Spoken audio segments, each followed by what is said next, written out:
Do you want to make your Roblox Obby way more cooler? Let's add moving platforms. Step 1.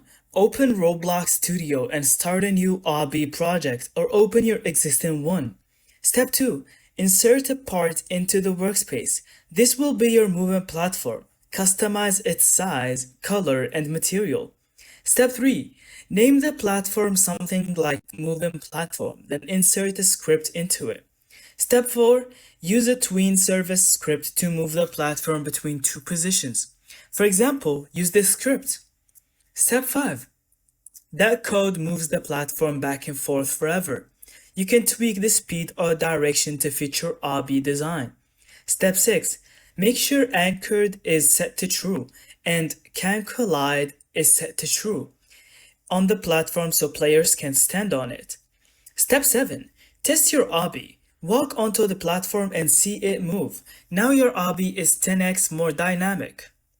That's it. You just build a moving platform in Roblox. Your obby is now way more challenging. Thank you so much for watching. I hope you found this video helpful. And don't forget to leave us your thoughts in the comments.